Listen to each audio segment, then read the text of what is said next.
जय किसान प्रिय किसान मित्रों, चलिए शुरू करते हैं आज की वीडियो। किसान भाइयों, आज की वीडियो में हम आपको धान की फसल के बारे में बहुत ही महत्वपूर्ण जानकारी देने वाले हैं। किसान भाइयों, अधिकतर हमारे सभी किसान भाइयों का जिन्होंने धान की फसल लगाई है उनके यह सवाल रहते हैं कि धान की फसल में पहला यूरिया कब देना चाहिए और यूरिया के साथ में पहला कीटनाशक कौन सा देना चाहिए और कब देना चाहिए और यूरिया की मात्रा कितनी रखनी चाहिए।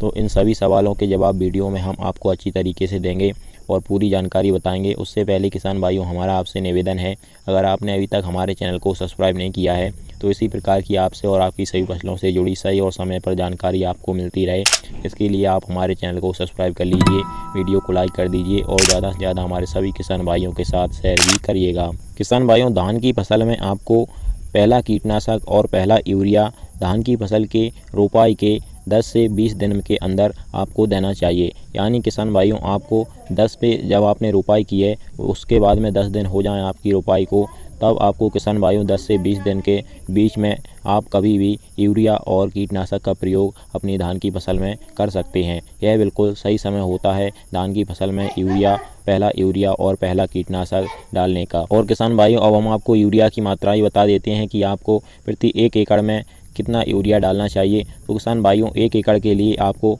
40 से 45 किलोग्राम प्रति एकड़ के हिसाब से आपको यूरिया का छिड़काव अपनी धान की फसल में करना चाहिए। और उसके साथ में आपको किसान भाइयों 500 मिलीलीटर प्रति एकड़ के हिसाब से आपको कीटनाशक भी मिला लेना चाहिए। और कीटनाशक किसान भाइयों आपको लेना है क्लोरोफेलिफास और साइपरमेथ्रिन। यूरिया और कीटनाशक को किसान भाइयों अच्छी तरीके से मिला लीजिए और इसके बाद में मिला करके अच्छी तरीके से आप अपनी धान की फसल में इसका छिड़काव कर दीजिए। तो किसान भाइयों, इस तरह से आपकी धान की फसल में यूरिया की पूर्ति भी हो जाएगी और कीटनाशक की भी हो जाएगी। इससे आपकी धान की फसल में कोई भी दीमक वगैरह या और भी बहुत तरह के कीट होते हैं वह नहीं लगेंगे। तो इससे आपकी किसान भाइयों धान की फसल बिल्कुल हरी भरी बनी रहेगी। और किसान भाइयों, साथ ही साथ हम आपको यह भी बता देते हैं कि आपको दूसरा यूरिया और दूसरा कीटनाशक कब डालना है अपनी धान की फसल में। तो किसान भाइयों, धान की फसल की रोपाई के 30 से 35 दिन बाद आपको दूसरा यूरिया और दूसरी कीटनाशक डालनी है। यूरिया की मात्रा भाई 40 से 45 किलोग्राम रखनी है और दूसरे कीटनाशक के रूप में आपको किसान भाइयों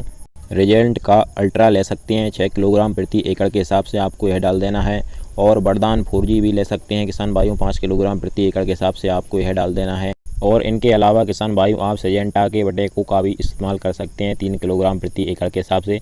तो किसान भाइयों, इन तीनों में से आप किसी भी कीटनाशक का प्रयोग दूसरे कीटनाशक के रूप में कर सकते हैं, या इनके अलावा आपके क्षेत्र में और कोई सा भी कीटनाशक उपलब्ध हो धान की फसल के लिए तो आप उसका प्रयोग भी कर सकते हैं। तो किसान भाइयों, यही जानकारी थी आज की वीडियो में। पहला यूरिया और पहला कीटनाशक, दूसरा यूरिया और दूसरे कीटनाशक के बारे में हमने आपको पूरी जानकारी बताई है। किसान भाइयों, जानकारी पसंद आई हो तो वीडियो को लाइक और चैनल को सब्सक्राइब जरूर करिएगा। और इसी प्रकार की जानकारी आगे भी हमारे चैनल के द्वारा आपको मिलती रहेगी। आगे चल के हम आपको वीडियो में बताएंगे धान की सीधी बुवाई में यूरिया का प्रयोग और कीटनाशक का प्रयोग कब करना चाहिए। तो किसान भाइयों, चैनल को सब्सक्राइब जरूर करिएगा। चलिए फिर मिलते हैं इसी प्रकार की अगली वीडियो में। जय किसान, नमस्कार, धन्यवाद।